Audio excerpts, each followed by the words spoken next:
आप सभी को नमस्कार और धर्म के मर्म में आपका स्वागत करते हैं।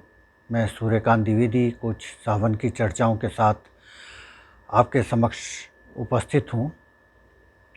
आज हम चर्चा करेंगे भगवान शंकर के विवाह की। कौन सी ऐसी परिस्थितियाँ हुई जिसके कारण भगवान शंकर को, जो योगी थे, साधक थे, उनको विवाह करना पड़ा।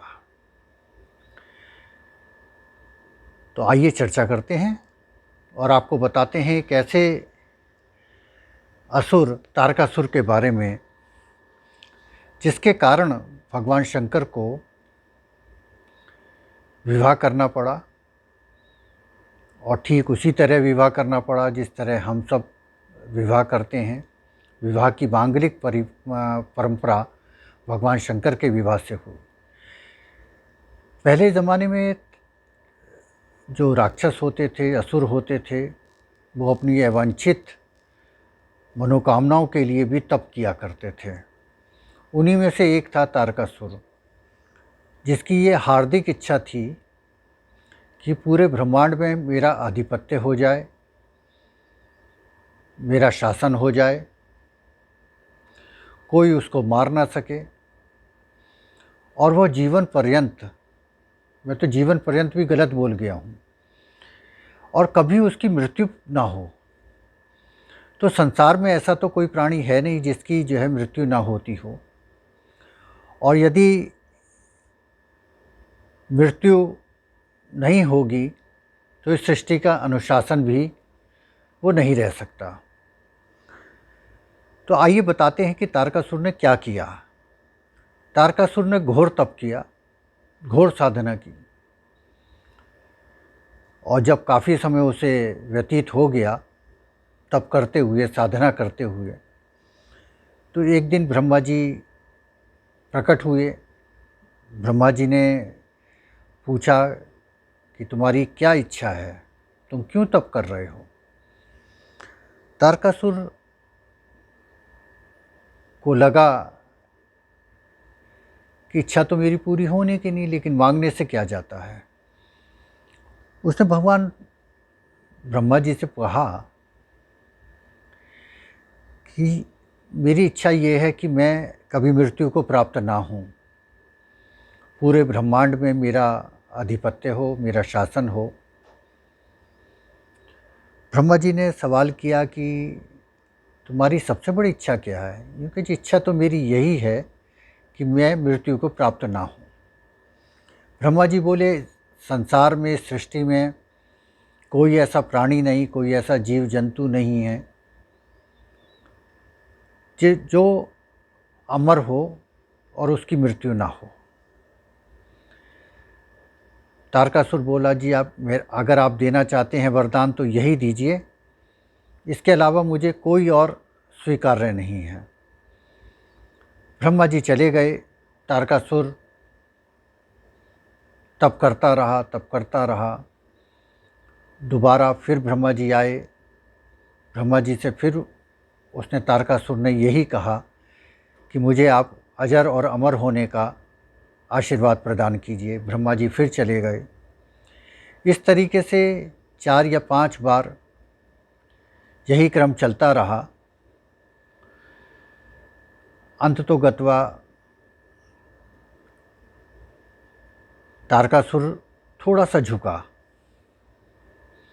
ब्रह्मा जी ने कहा कि तुम जो है मृत्यु को तो प्राप्त हो गए, लेकिन आगे बताओ कि कैसे हो सकता है। तो उसने कहा कि ठीक है, यदि आप मुझे वरदान देना चाहते हैं तो मुझे ये वरदान दीजिए कि मैं भगवान शंकर के शुक्र से उत्पन्न संतान के द्वारा ही मृत्यु को प्राप्त हूँ। तारकासुर चतुर था। उसने सोचा कि ना कभी भगवान शंकर विवाह करेंगे, ना उनके संतान होगी, और ना वह मृत्यु को प्राप्त होगा। ब्रह्मा जी आशीर्वाद देकर चले गए और उसके बाद तारकासुर ने अपने को ये मानते हुए कि वह अजर और अमर है, इस पूरी सृष्टि में आतंक मचाना शुरू कर दिया। आतंक का हमेशा अंत होता है, हमारी बुरी इच्छाओं का हमेशा अंत होता है। जब ज़्यादा आतंक हुआ तो सभी देवी देवता भगवान विष्णु के पास पहुँचे। भगवान विष्णु से कहा कि ब्रह्मा जी ने ऐसे ऐसे आशीर्वाद दे दिया है और अब तारकासुर पूरा आतंक मचाए हुए, क्या करना चाहिए। भगवान विष्णु बोले यह विषय भगवान शंकर का है। सभी लोग मिलकर भगवान शंकर के पास पहुंचते हैं, तारकासुर के बारे में बताते हैं। भगवान शंकर बोले भाई मैं इसमें क्या कर सकता हूँ। देवी देवता बोले कि आप ही तो कर सकते हो और दूसरा कौन कर सकता है, आपको विवाह करना पड़ेगा। भगवान शंकर बोले विवाह और मैं, अरे नहीं भाई, मैं कैसे विवाह कर सकता हूँ, क्योंकि नहीं, बिना आपके विवाह किए तारकासुर का अंत नहीं हो सकता। तब लोक कल्याण की दृष्टि से, शिव कल्याण की दृष्टि से भगवान शंकर विवाह के लिए राज़ी होते हैं और माता पार्वती जी के साथ मांगलिक उनका विवाह होता है। विवाह का और विस्तृत आपको मैं अगली वीडियो में बताऊंगा। भगवान शंकर और पार्वती जी का विवाह होता है, उनसे, उनके मांगलिक मिलन से कार्तिकेय जी का जन्म होता है और कार्तिकेय तारकासुर का वध करते हैं। ये तो रही प्रसंग की बात। अब तारकासुर है क्या? इस पूरी कथा से हमें क्या प्रेरणा मिलती है, क्या प्रेरक प्रसंग है? तारकासुर कहते हैं, तारक कहते हैं अपने आँखों को। कहते हैं ना कि आँखों से बड़ी कोई तराजू नहीं होती, इंसान के सच झूठ की पहचान है आँखें। एक ये गाना भी आपने सुना होगा। तो दो नेत्र जो हैं यही तारक हैं। हम पूरी सृष्टि का आनंद भी इसी से लेते हैं, वासनाओं का शिकार भी इसी आँखों से होते हैं।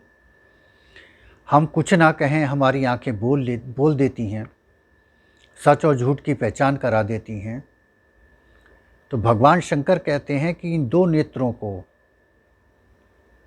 आप अपने नियंत्रण में रखिए, अनुशासित रहिए। इसलिए वो त्रिनेत्र कहे गए हैं। एक तीसरा नेत्र होता है और वो तीसरा नेत्र जो होता है वो होता सबके पास है, देखता कोई नहीं है। और वो तीसरा नेत्र है हमारे मन का नेत्र, हमारे हृदय का नेत्र। एक ही समय में हम अपने परिवार के साथ रहते हैं। परिवार के साथ जब हम रहते हैं, हमारे नेत्र अनुशासित रहते हैं और कई बार हमारे नेत्र विचलित भी हो जाते हैं जब हम बाहर की दृष्टि देखते हैं। तो भगवान शंकर के इस तारकासुर वध के इस पूरे प्रसंग में बात यह है कि हम अपने नेत्रों को नियंत्रित करें, नेत्रों को अनुशासित करें। क्योंकि नेत्र के साथ भी आप देखिए कि नेत्र भी आपके जो है अजर अमर हो जाते हैं।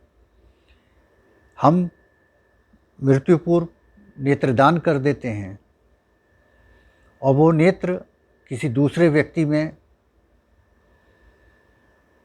दृष्टि प्रदान करते हैं। यहाँ आशीर्वाद वैसा का वैसा ही है, लेकिन यहाँ प्रसंग ये है और प्रेरणा ये है, प्रेरक प्रसंग ये है कि हम शिव और कल्याण की संस्कृति का अनुसरण करें, अपने नेत्रों को नियंत्रित करें, हम तारकासुर ना बने। दूसरी बात, जिसने इस संसार में जन्म लिया है उसकी मृत्यु निश्चित है। कोई भी अपने को अजर और अमर ना माने, यही शिव की संस्कृति है, शिव का अनुशासन है और यही सावन का गूढ़ रहस्य है। बहुत बहुत धन्यवाद। नमस्कार, प्रणाम।